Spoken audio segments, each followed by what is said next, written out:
Hi, good afternoon, and welcome to the virtual New York Society Library. Thanks so much for joining us. My name is Sayer, and I am the Director of Programming here at the New York Society Library. As I let the folks with me in the room here today know, this is the first time we are using this particular technical setup in this space, so I ask you to bear with me just a little bit, but I think it's going to work out pretty well, and we are delighted to have you all here with us. Some of us are here in the library's building on the Upper East Side of Manhattan. So as we begin, we acknowledge that our building stands on traditional lands of the Lenape people and other indigenous peoples to whom we offer gratitude and respect at this time. If you're new to the New York Society Library, we were founded in 1754, and as New York City's oldest ongoing cultural institution, we're proud to continue as a fully independent library with a thriving community of readers, writers, and families. In addition to our large collection of books and other materials, beautiful reading spaces, including this one, children's library, and other services, we offer a full season of events with authors and other presenters, so do take a look at what is coming up. We are delighted to be co-presenting this conversation with Folio, the Seattle Athenaeum, and we'll hear a greeting from them in a moment. This library is in the early stages of a multi-year project in collaboration with Folio to highlight and celebrate books by Indigenous writers, both historical Native writers in our library's collections and the diversity and vibrancy of Native writers being published in many genres today. Take a look at either of our websites to learn more and check out our lists of selected reading. And I will now hand the stage briefly to our friends from Folio. Thank you, Sayer. Hi, my name is Tess. I'm the program manager at Folio, the Seattle Athenaeum. Before I do a little introduction, I wanted to thank Sayer for pulling this program together, and I wanted to thank our speaker, Patty, for coming here and being on the first of hopefully many programs through our partnership with the New York Society Library. Folio is a nonprofit member-supported library and cultural center here in the heart of Seattle's Pike Place Market, where we just celebrated our 7th anniversary. We serve the city's literary community through cultural, civic, and literary programs, including book and author events, a lovingly curated lending library, and access to beautiful and affordable reading, writing, and workspaces. You can learn a little bit more about us, our members of our programs, at folioseattle.org. And now I'd like to hand it back to you. Thank you. So it is a pleasure to have with us today author Patty Krawec, who is an Anishinaabe and Ukrainian writer and speaker belonging to Lag-Sul First Nation in Treaty 3 territory, residing in Niagara Falls. Along with a background in social work and services to her communities, she's a founding director of a foundation that challenges settlers to pay their rent for living on Indigenous land and then disperses those funds for the immediate and structural needs of Indigenous people. Her first book, Becoming Kin, an Indigenous Culture for Unforgetting the Past and Reimagining Our Future, was published in 2022, and her new book, Bad Indians Book Club, is brand new this month. As I was thinking about this introduction, I happened to start reading an unrelated book, a translation of the queer Chilean writer Pedro Lemebel, who described something like the colonization of not just land, but also authorship by the English language. He said, "I'll never write in English. With any luck, I say, go home." The marginalized writers that Patty Krawec brings into conversation in Bad Indians Book Club might well wish to say that same thing to the English language, but fortunately for us, they've used it to share their wide range of voices and perspectives with us who need to read in English, with maybe some untranslated words carefully included. Booklist calls it a fascinating advanced seminar about how to think, read, think about reading, and think about Indigenous lives. As Krawec herself writes, "I believe in the power of reading to change the world because reading has the power to change us. And remember, above all, the first rule of Bad Indians Book Club, always carry a book." I am honored to hand the microphone to Patty Krawec. Oh, thank you so much for having me, and the beautiful way that you have engaged with the book and the things that you have taken from it. I do have a reading that gets at what I think about Indian is, kind of what it means to me. I initially put the line in, I was feeling cranky one day. The editing process can be challenging, and I referred to myself as a bad Indian, thinking that my editor was probably not going to like that. And it turned out she loved it. She wanted it she thought it would make a great title. And then I had to go through the whole book again to try to define what it was that I meant by bad Indian. And why do we care about these things? What is a bad Indian, and why would we care about all of these different genres of writing? So my reading comes from the introduction. In her book Bad Jews, which examines the history of Jewish people in America, Emily Tamkin, who is herself Jewish, calls anti-Semitism the conviction that Jews are forever foreign or alien to whatever population they happen to be in, and often have designs on corrupting that population. This sounds familiar to me. Those of us who are pushed to the margins, into the mushkeg, the swamp, are also seen as foreign or alien, to whatever place we find ourselves in. We can try to be good, we can try to fit in, but in the end, it doesn't matter. This world wasn't made for us, and our presence is seen as a threat. Assimilating to that world means negating our history, our ancestors, ourselves. Bad Indians refuse this rootlessness.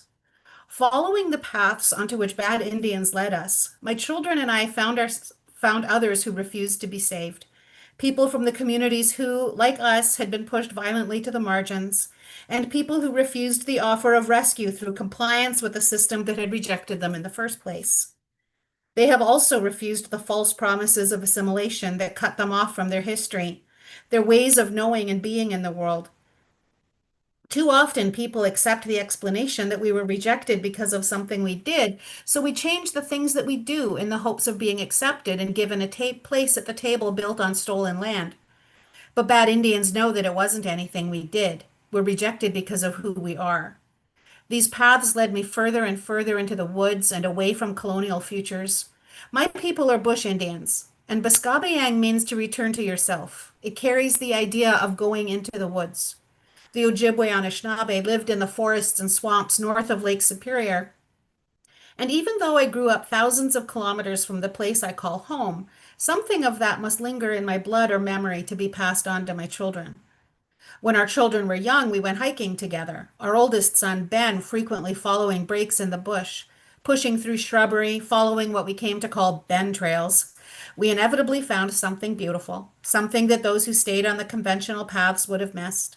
His younger brothers do this too, scaling rock faces, hiking and exploring new places.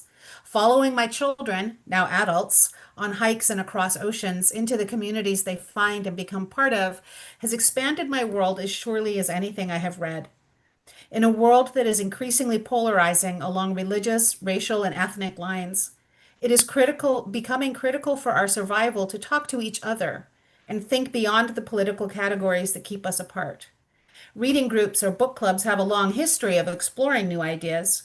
Indeed, the power of this kind of collective reading is such that during the years of chattel slavery, Black people were not allowed to read at all. Reading groups proliferated in the 70s as a mechanism for consciousness raising, and they continue to be sources of grassroots education across a range of racial and political categories. There is a reason, after all, why more and more people seek to ban the books that point us towards collective liberation. Bad Indians Book Club emerged from a series of conversations I had with friends and authors, some of which became podcasts about books read and written.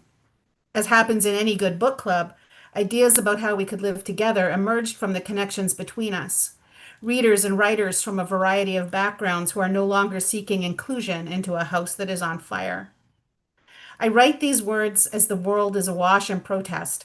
People raising hell, as Anishinaabe writer Jesse Wente puts it, all of which is being done wrong, according to good citizens. We're too loud, too inconvenient, too demanding, too everything. Demanding something other than genocide, violence, and extreme inequity. We're the bad ones.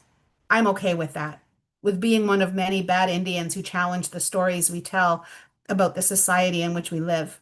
Because the things we believe have consequences that are often borne by others, consequences we may not see. My first book, Becoming Kin, challenged the myths and stories that Canada and the United States tell about their history. But history isn't the only story we tell about our encounters with the worlds around us. This book is an invitation to join me in challenging all the stories.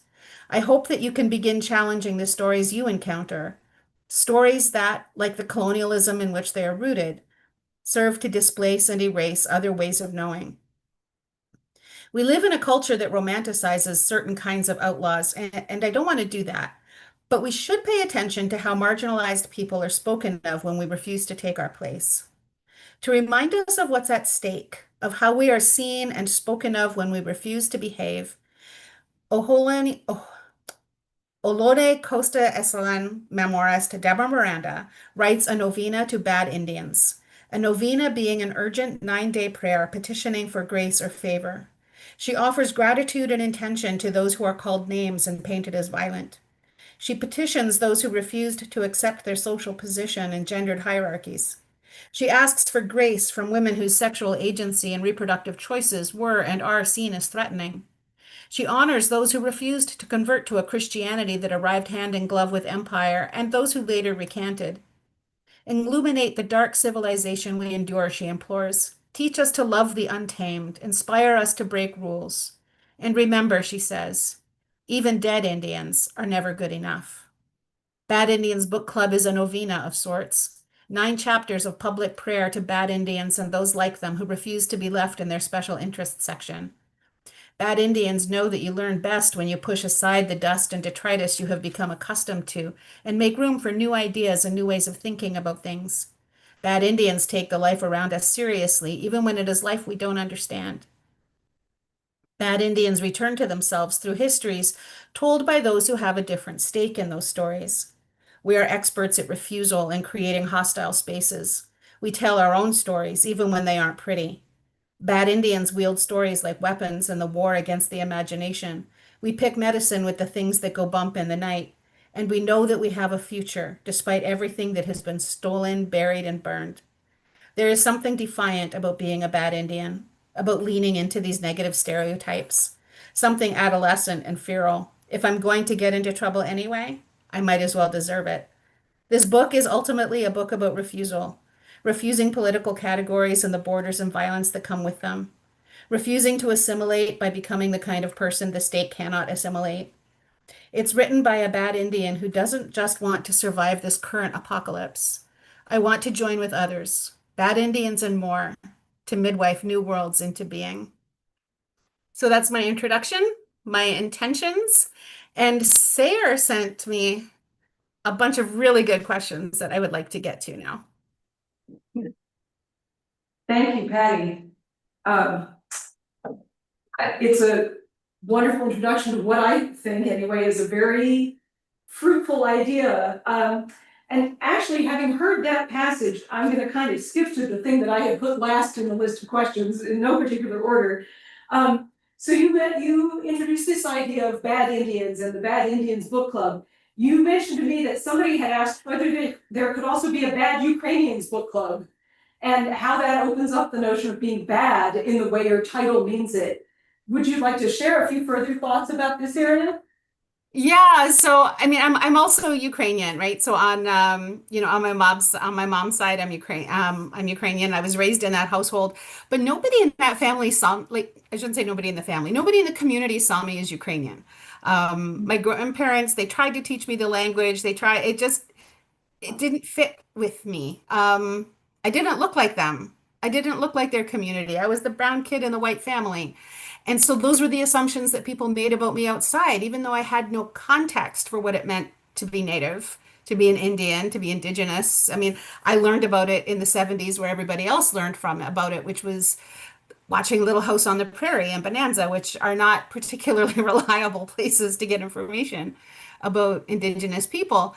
So I wouldn't be the one to write about a bad Ukrainians book club because that was the question that the interviewer posed me is there room for a bad Ukrainians book club?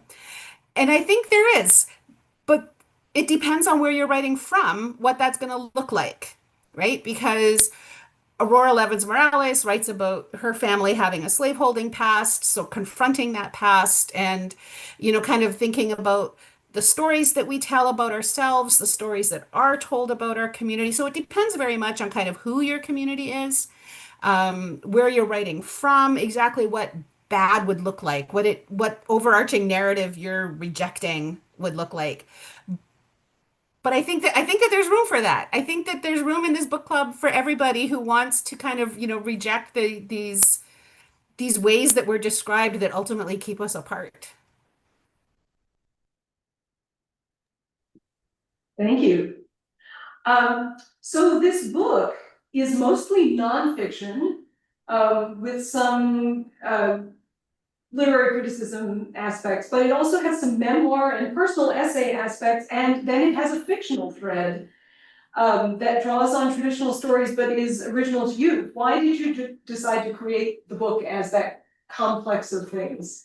Yeah, so I mean I've seen a bunch of reviews because of course like all authors I am Googling the book title on an almost daily basis to see what people are saying about it. And so I come across a lot of reviews on NetGalley or Goodreads, and there's quite a few reviewers who start off their review by saying, I don't quite know how to categorize this book. I don't know how to review this book. And the Amazon categories are a complete mess. I like to think of it as a manifesto on the power of collective reading to change the world, but I have yet to come across a place where that's a category. So it's not just a book about books, right? I mean, that's kind of the original way it gets pitched because you're talking to a publisher. But what it really is a book about the relationships that led me to these books or resulted from conversations about these books. And so this is about that connective tissue, as Omar puts it, Omar Al-Akkad puts it in the introduction, the connective tissue between us, and that's going to look a lot of different ways, depending on what we want to emphasize. Do we want to think about how these ideas make us feel? Because that's going to be poetry.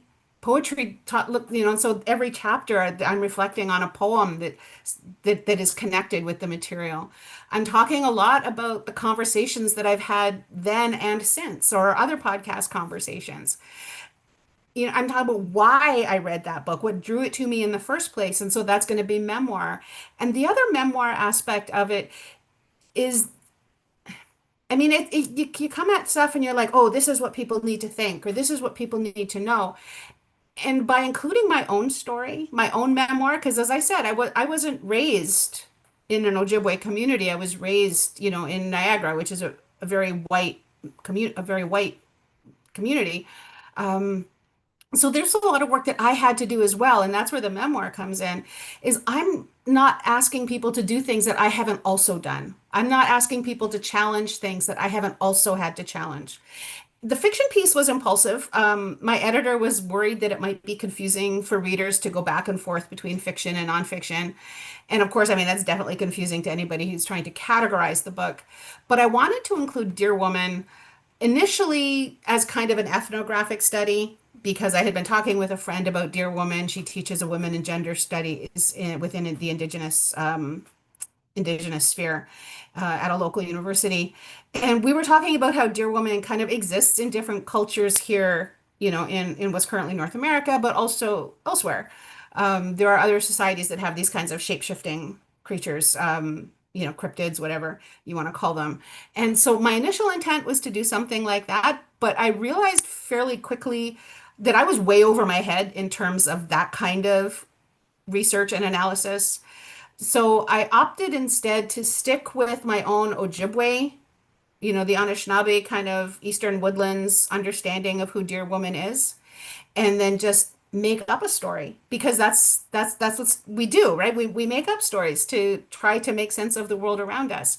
And so Kwe, which means woman in Ojibwe, became kind of a touchstone in keeping me connected, keeping me and the book also connected to to Anishinaabe land, to me as an Anishinaabe person. That's the place. If we're bending together towards a common purpose, that's the place I'm bending from. And so she came from an original idea of being, kind of an ethnographic study to an anchor that kind of grounded me in my own Anishinaabe sensibilities. And, as far as the topics range very globally in terms of marginalized writers around the world, she keeps us located in my own position as an Anishinaabe Queen. Thank you. So let's talk about the word Indigenous a little bit, which a few of us just used several times here. You mentioned thinking of that word as an analytic or political category rather than as an identity. And this is an idea that we've grappled with here at the Society Library as we're working to spread the good word about books by Indigenous writers without, we hope, trying to enforce the definition on anybody or erasing the immense variety of writings that could be included. I think at least one major writer says there is simply no such thing as Indigenous literature. It's entirely an outside category. But do you find it to be a useful category, maybe only in certain contexts? So the original quote, I mean, it came, Troy Storfield, he's a Sami academic out at Pacific Lutheran, and he had said that Indigenous was not an identity, it's an analytic, which means it describes a relationship between two things. You know, he says, Puyallup, Lakota, Ojibwe, Sami, these are identities. This is who I am. But Indigenous describes describes me, my people existing as the original people of this place who have had a foreign government imposed on us, right? So it's a political relationship. And I have a real kind of love-hate thing with these categories. As a reader, I find it super convenient to go to a bookstore and have shelves organized this way with books written by marginalized writers because I like to fill the gaps in my own reading. I want to know if I don't know a lot about a particular people or their perspective on, you know, a science issue that I might be interested in, or history or something. It is very convenient for me to find them easily, so I do kind of appreciate that. But as a human being, I also kind of resent this idea that we are a special interest group apart from science, that there are indigenous literature over here and science over there, as if there aren't great science writers who are also indigenous or black or, you know, whatever, you know, like these different groups. And our places and at the edges, just to kind of stick with science for a minute, you know, science writers who are indigenous, like Chandra Prescott Weinstein, who, you know, who's black and Jewish, or Kyoto Fox, you know, who's Kanaka Maoli, that place at the edges informs the kinds of questions that they ask, which then informs the kinds of answers they're going to get, like diabetes in indigenous communities. Is it because there's something wrong with us, in which case our genes are torn apart and studied to figure out why we're so prone to diabetes? Or is it the result of displacement and a profound change in diet, which would locate the problem in settlement and displacement? And that leads us to a completely different set of solutions. So, yeah, I mean, indigenous literatures over here and science over there isn't very helpful. Yeah, thank you. The other thing that it made me think of, the word indigenous as indicating relationships and historical circumstances rather than as an identity. Is that similar or different from other potentially problematic but sometimes useful umbrella labels like Black or queer?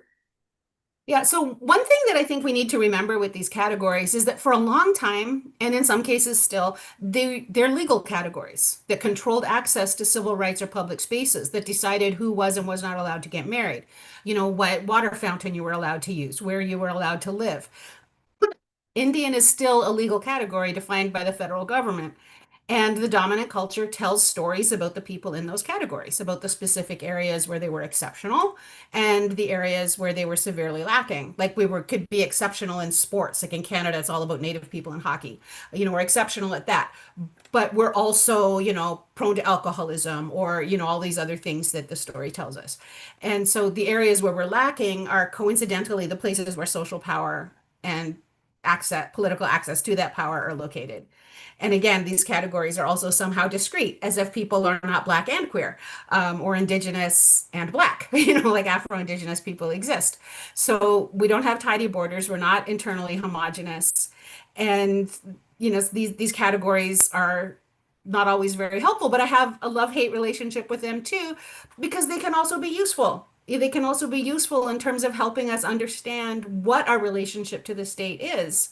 How precarious is somebody? You can't always tell just by looking at them, but if you understand that they may inhabit several of these kind of categories at the same time, you can see that actually they're pretty precarious and may need to be listened to more carefully. So, yeah, I have kind of the same love-hate relationship. I guess it all depends on to what end they're being mobilized. Yeah, there's a lot to think about there. Thank you. I love what you said just a moment ago about if we are bending together towards a common purpose. Here is where I'm bending from, and I more or less getting the gist of that. So let's pull that out for a minute. The idea of speaking from a supposedly universal perspective versus being clear that one can only speak from one's own perspective, that maybe we're bending towards a common purpose, but everybody is bending from somewhere, right? There's often an assumption that certain speakers are spouting the truth while others are just saying a truth. I made a note to myself, and I'll just explain this about myself as I'm speaking right now. I'm operating from a script, and that's partly because one of the places I've been from is that I'm a wasp and I'm not very spontaneous. So I would say if I'm going to apply some specific where am I bending from, I'm a genderqueer wasp. Those are my perspectives as they seem to apply at the moment, but the script thing is really the wasp side of it. Anyway, so certain speakers maybe claim to be saying the truth while others are just saying a truth. What are some ways that you see that assumption operating in the book world today?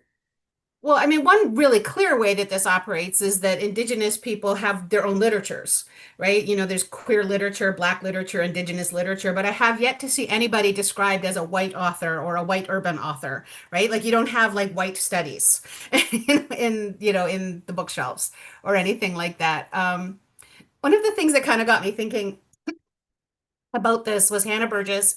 She's a Maori academic, and she had tweeted out her intention to write her dissertation without citing any white men. So a practice that she had picked up from Sarah Ahmed, who's, a feminist writer, and she has that practice. And Hannah's mentions filled with people who were appalled that she was going to be leaving out experts in the field, which was really funny because she hadn't said what her field was. So I guess white men are the experts of everything. But whiteness is invisible, which is one reason why I identify everybody throughout the book. Even like there are even some that are identified unmarked, right? Because I couldn't find anywhere where they identified themselves. If they said they were British or American, I would use that. But there were a lot of, I mean, and there were white people that I did talk about in the book because they were, talking about things that were useful and bringing information that was helpful and useful to what I was saying, but they didn't locate themselves. I didn't know where they were bending from. And, Indigenous people in particular, like, we tend to give out half our genealogy before we even start. I didn't do that today, but I did talk kind of obliquely about my dad being Ojibwe and my mom being German Ukrainian. But we tend to like give all that out. But white authors don't usually do that. And that is a place of misconnection. Like my German grandma often did that when she met other Germans, throwing out feelers for how they might be connected in some way. So if settler colonialism severs us from our histories, and it does that to all of us, then locating that place that we're bending from is a powerful way to create connection with others, to think about the story of how we got here. How did our families get to this place? How did I wind up in New York or Seattle or Niagara, right? Like what is the story of how I came to this place? How did I enter this place? Because we may be collectively bending towards a socially just world, but we're bending from different places, and those places matter because they help us understand and unpack our assumptions about ourselves and about each other. It kind of lays to rest this notion that we can be objective or unbiased. And I know that marginalized writers tend to do this a lot, but it would be nice to see white writers do that as well, to talk about being Scottish or German or losing track of that heritage and just and not really knowing where they fit in. And I think that would be really helpful. Yeah, I feel in fact that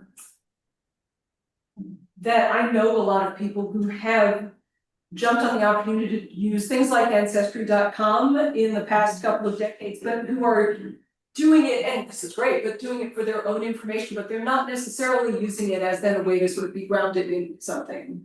To think Yeah. about how that may inform why they live and think the way they do, right? Or even like so much of even just our religious beliefs come down to where we were born, which is really kind of funny when you think about that. Yeah. So I want to reintroduce, because I think you've mentioned it already, one of the dominant images in the book, which is the image of the mashkin, right? The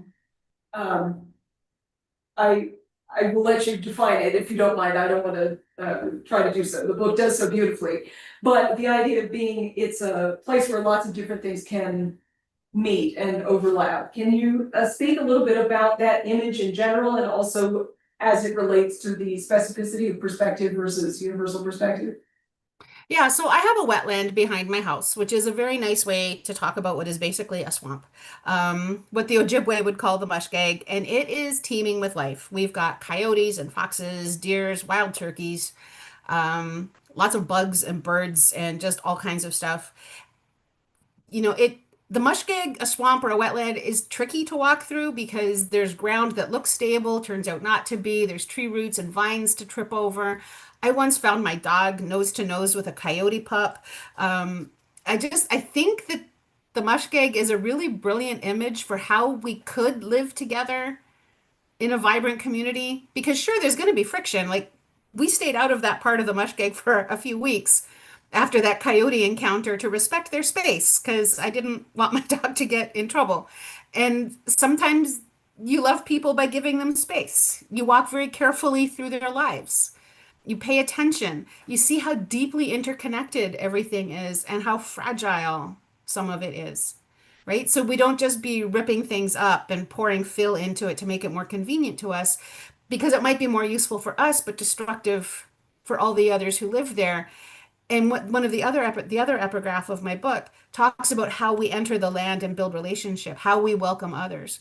And so how we enter this kind of metaphorical mushgag as we're entering into these layered places where we live together. How we do that matters. What we do when we get there, how we build relationships. Do we listen to people? Are we willing to be challenged? That matters. And then what do we do with new people who come in? Who come into these layered relationships, these communities, who kind of reveal themselves to us. Like, do we welcome them? And for settlers or white people, that might be thinking about rejecting the erasure of your own history in favor of, this umbrella term that, granted legal rights that nobody else had, thinking about that story, right? About how we got here. So I really liked the image of the mushgag. It works for me because, like I said, I'm on my father's side, we're bush Indians. It's all swamp and black flies up north, lots of little lakes and rivers. I've got it in my own backyard. Other people may find, one of these layered geographies in a different way, right? Like Tiffany King writes about the Black Shoals as a place of relationship. Shoals are, kind of that place where the water comes in and it's neither fresh water nor salt water. So there's beaches. Like there's all kinds of layered geography that we live in. And for me, the mushgag really works because that's what I'm familiar with. But yeah, it's teeming with life, and you don't really want to be there in the spring because it's full of mosquitoes. So full of life in both a positive and different kinds of experiences. Yeah, Yes. but that's what life is, right? That's what life is. And sometimes there's situations that are going to be more fragile or people that are being prickly for reasons that if we take a minute to pay attention, we'll understand. And then, okay, so then we give them a little space. We don't think that we need to be entitled to their whole lives all the time. We can back off and give them a little space, come back when the mosquitoes have calmed down. Yeah. Yeah. Thank you. One of the other quotes from the book that I loved, because it is a book that when I read it is strongly about ways to engage with a variety of writings by marginalized people and traditionally marginalized people. And one of the things you say is, how does the writing of marginalized people help us think about us in a way that includes everyone without erasing ourselves? And to me, that's a really fruitful thing. I don't want to get into that from my personal perspective, but I think often it seems like we're encouraged to walk in the other person's shoes, but really you've got to walk in your own shoes as well as the other person's shoes. How do we include everybody without erasing ourselves? What are some ways that those whose social categories are less marginalized can engage with the literature of the marginalized respectfully, but not out of knee-jerk defensiveness or guilt or other things that maybe aren't so useful? Yeah, so this is where the memoir part of this book comes in really handy because I was raised by my maternal family in the evangelical church. So I held and promoted a lot of beliefs that were very destructive to the queer community. And there are times that I cringe with shame over the things that I said to a friend who was in the process of coming out that I thought were so progressive and were actually profoundly harmful. And I am deeply grateful to my friend's kindness and generosity in kind of walking through this with me over, I think we've been friends for over 25 years now. Um, and for a long time, I also believed that marginalized people should just be Canadian or American without the hyphens, which comes back to that earlier, so it's kind of about memoir and why I included my own voice as well, because I'm not asking people to do anything through reading and relationships and reading collectively that I haven't also had to do and struggle through. I can't do anything about the harmful beliefs I held. I have rejected them.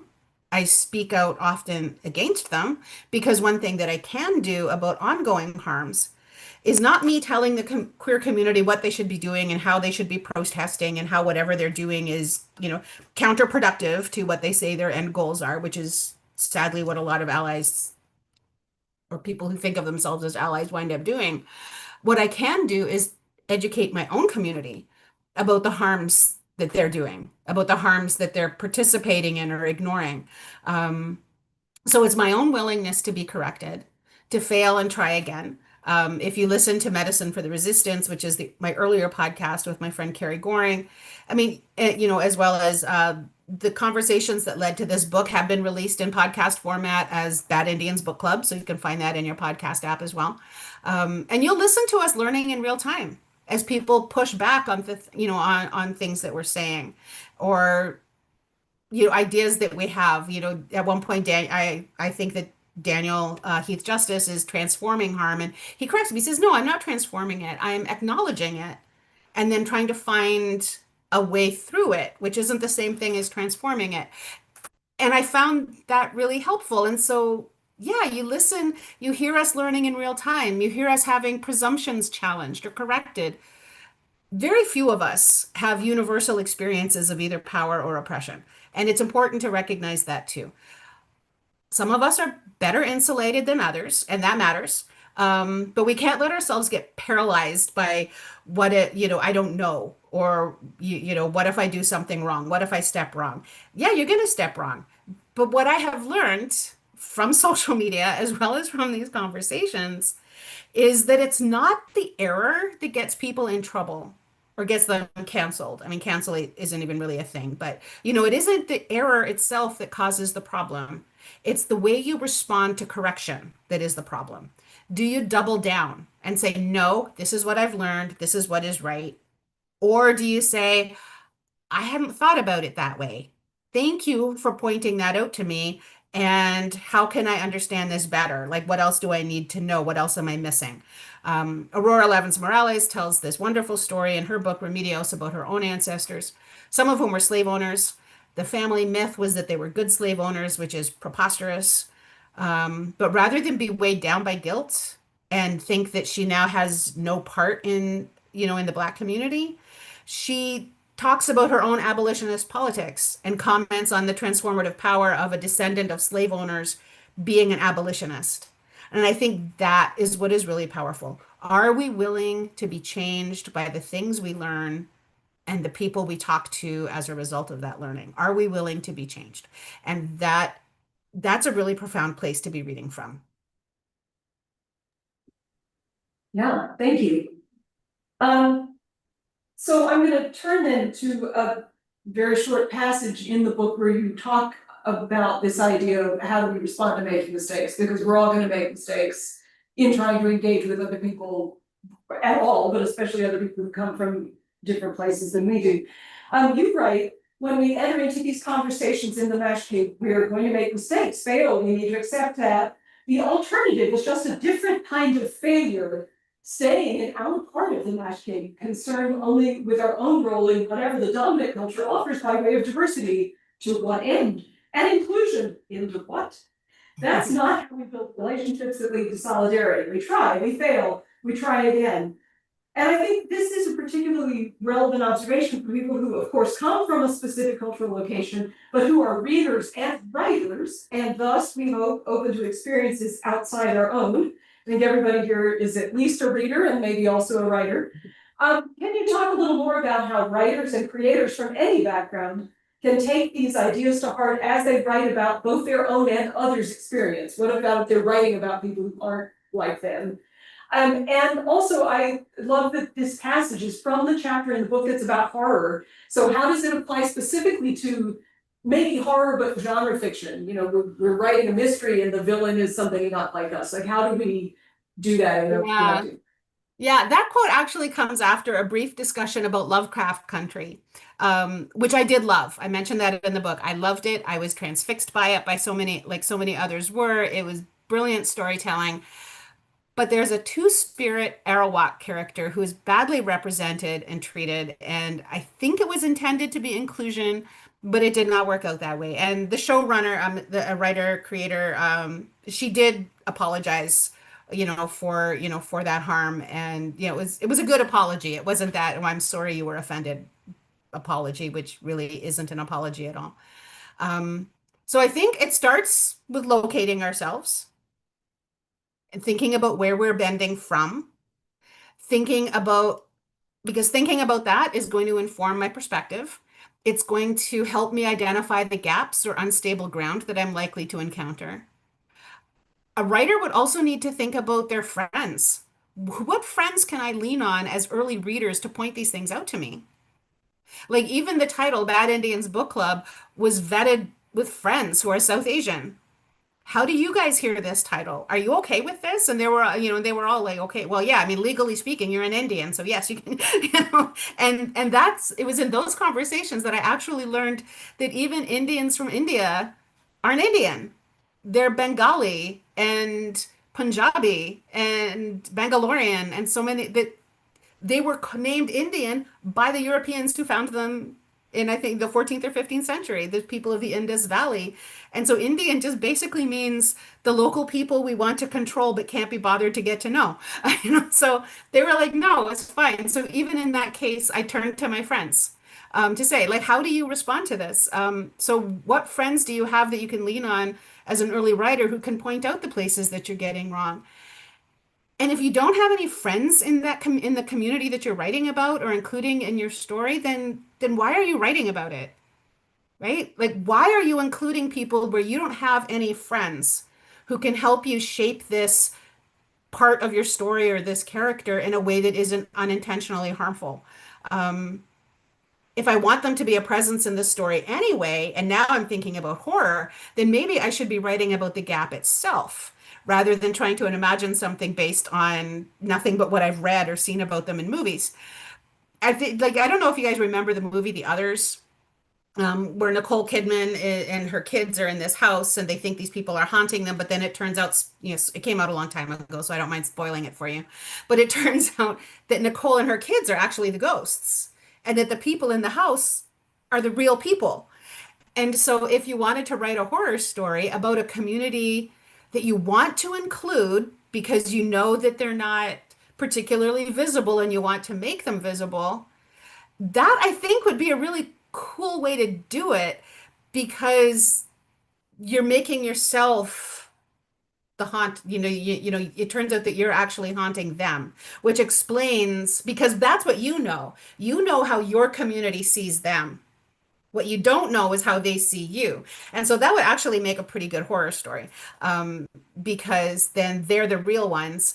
And it also explains why you don't know very much about their lives. It explains the things that you get wrong. Because of course you would get it wrong because you're the ghost or you're the vampire or you're the whatever, And so it's shifting that horror lens a little bit. So then it makes you the monster and it makes them the real person and also explains those gaps. Reading is really important in recognizing and addressing the gaps, but books aren't people. So writers who would include stories that not their own really do need to have friends that they can rely on, which is also why I stress the importance of reading collectively. Obviously, not every book you read is going to be read that way. I wouldn't read as much as I do if all of my books had to be read collectively, but the important ones should be. The books that you really want to wrestle through, or, you find a place to have conversation about it. I share a poem in this horror chapter that talks about ancestors, Black and Indigenous threading together.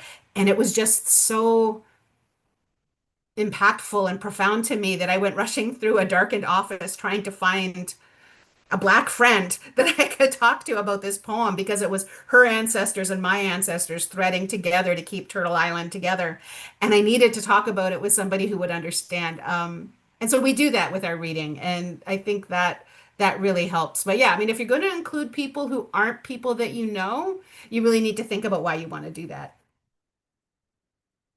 Yeah, yeah, thank you. And I think perhaps that's true, and also keep an open mind about possibly failing and having to kind of proceed graciously with failure as well. Yeah, and if you're going to fail, you better fail with your early readers and not when the book is published, because we've seen that happen with books too, where the community itself kind of rises up against it and the book winds up getting pulled. I think that's happened a couple of times. Yeah. So I'm going to throw in one more of the questions that I kind of preached, depending on my script here, and then we'll turn to a couple of other things. So, Patty, you speak beautifully about the power of stories we just thought of as, quote, an act of devotion to our ancestors, but also an act of devotion to those yet to come, those we believe will exist despite attempts to extinguish us.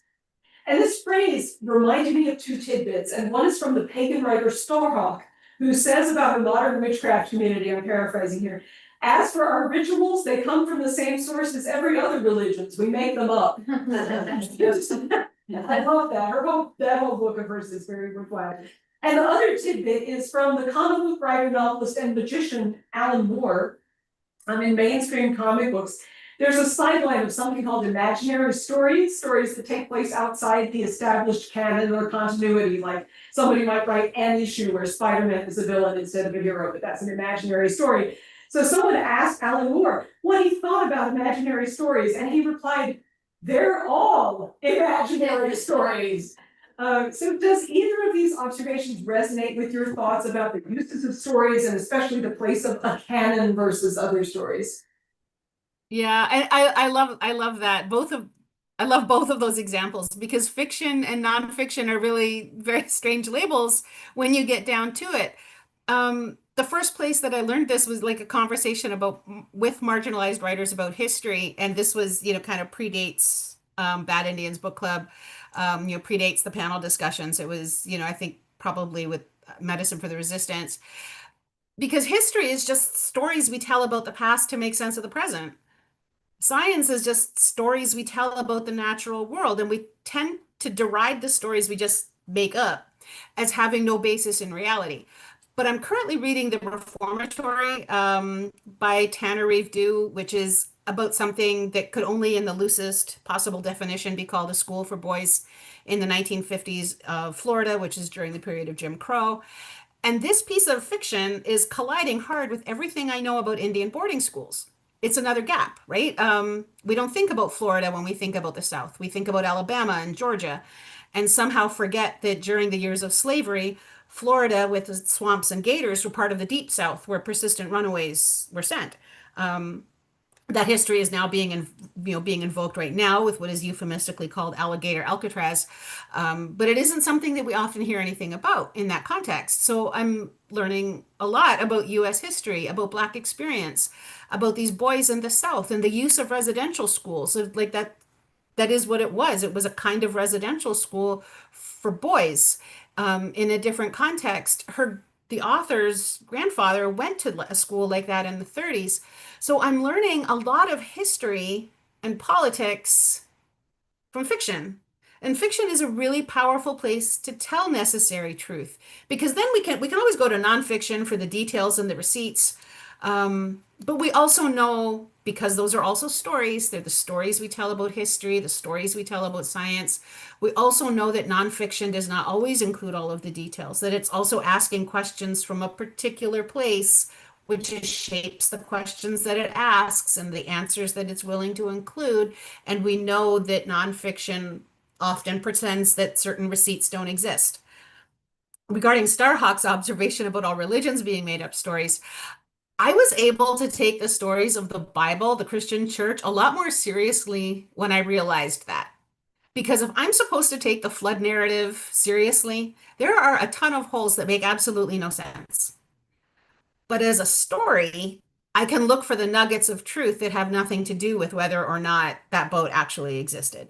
So the idea that all of these things are imaginary, that all of these things are stories, in one way actually helps me to take all of these things, the ideas behind them, much more seriously. And then I can go looking for the receipts, looking for the, look, like I'm gonna take this, I'm gonna what I'm reading in the reformatory, and I'm gonna look it up. I'm probably gonna go look for some nonfiction about it. But it was a fiction story that drew me in, that made me aware that this even happened, that this was even a thing. So so the division is kind of odd if you think about it too much. Yeah, thank you. That's an excellent meditation on those ideas and kind of the defaults of the way we tend to think of it, like this is a serious story as opposed to a made-up story, but as you say. Good. So does anybody who is joining us in the room with me here or on the live stream have a question that they'd like to discuss with their speaker today? I can always go on talking, but I'd love to hear from some other people if you would like to. Yeah. What is a goodie? Oh, good question. Ooh. Well, if a bad Indian is somebody who refuses the dominant narrative, then a good Indian would be somebody who goes along with it. Somebody who accepts their place, who accepts their role. And in the book, I do mention good Indians briefly, mostly in the introduction. And I'm not disrespectful or derisive, particularly when we're talking about like actual Native people, who assimilated, who accepted, converted, who did what they had to do in order to survive. Because that can also just be survival and trying to protect what they could, trying to hang on to what they can. They found a way to survive in a world that didn't want them to.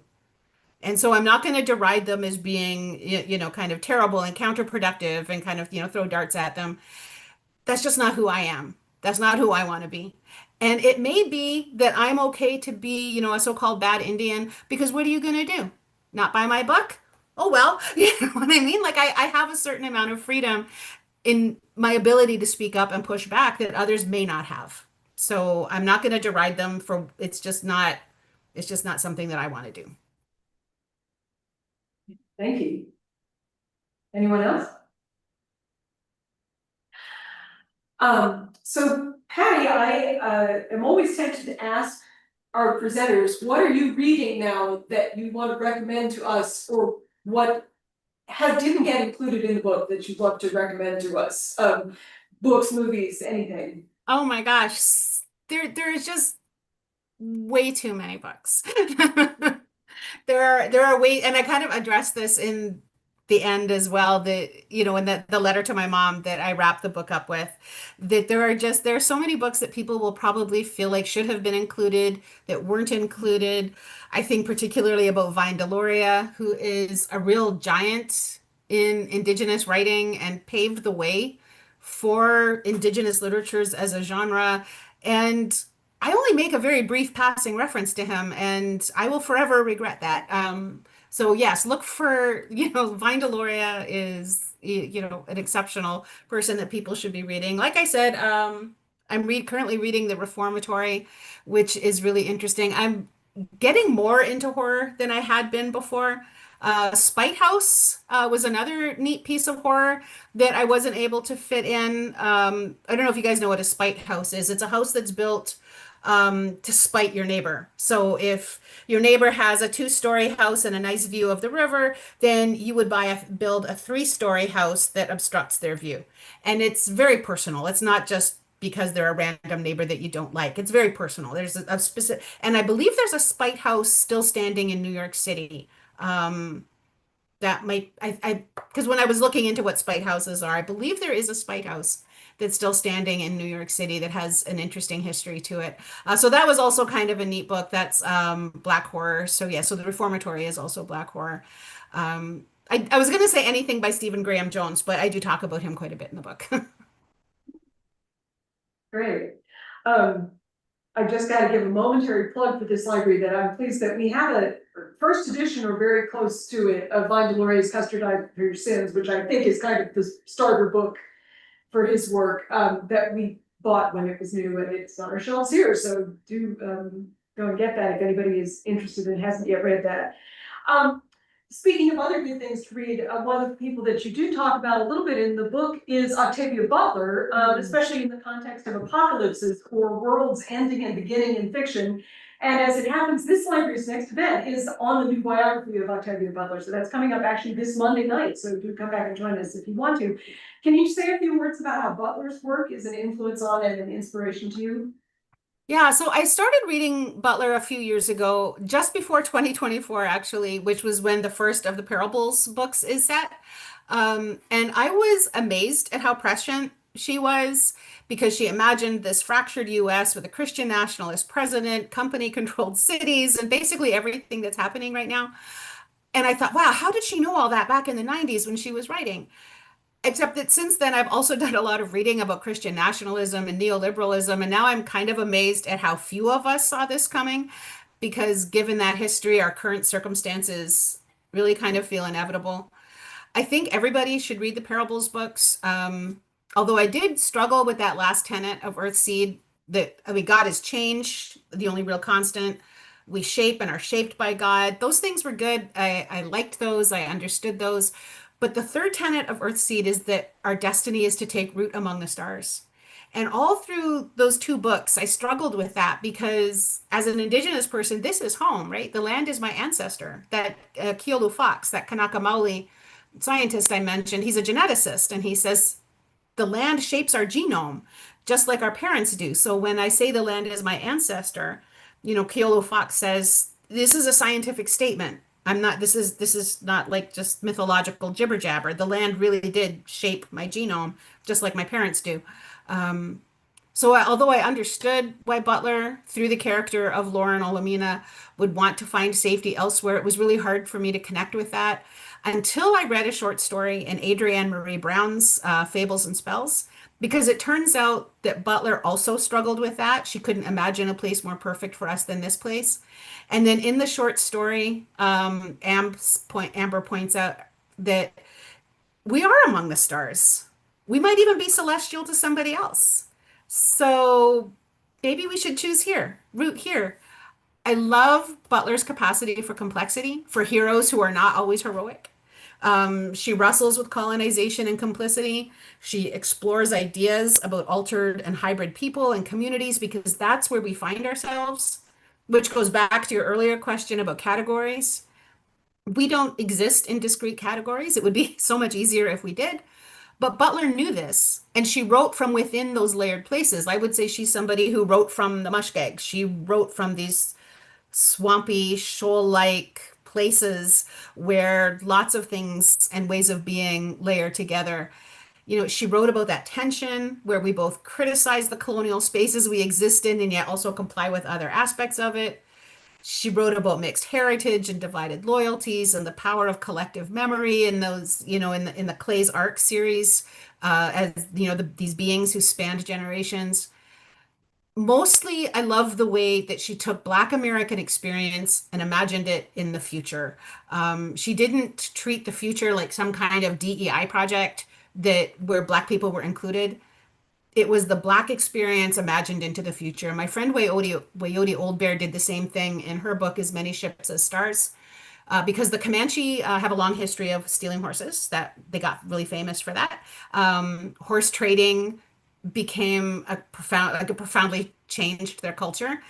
And then in this future that she writes, As Many Ships as Stars, these horse stealing Comanche steal spaceships and they go off into space.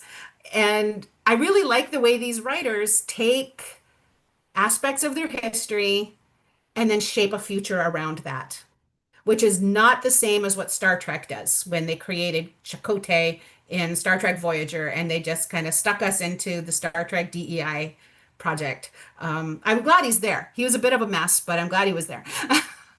but it's a much different way of envisioning the future. And I think that's what I like best about Octavia's books is she took her Black experience, the Black experience of her community, and put it in the future. Whose book are you talking about? Oh, there's a brand new biography of Octavia Butler by Susanna M. Morris, so she's gonna be here in Okay. conversation. Brittany Cooper from the Feminist Collective, it's gonna be great. So, Cool. I have to look for that. good, well, I think we'll move towards wrapping up. Patty, is there anything that we haven't talked about that you'd like to speak about here? Tess, if there's is there anything you'd like to jump in and add to the conclusion?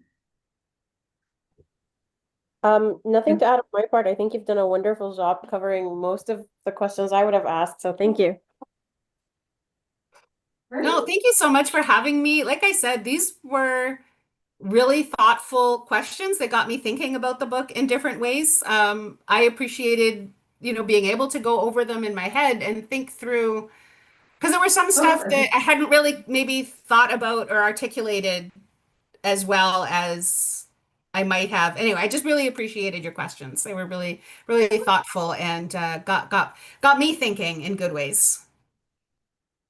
Well, as we so often learn, books go out in the world and then they continue to have lives beyond what their creators could have, but it's a community experience to experience really a book. is. So thank you so much for sharing this with us and thank you for your time today. So go ahead and wrap up on that. Thank you. Okay. Thanks again. Thank you so much.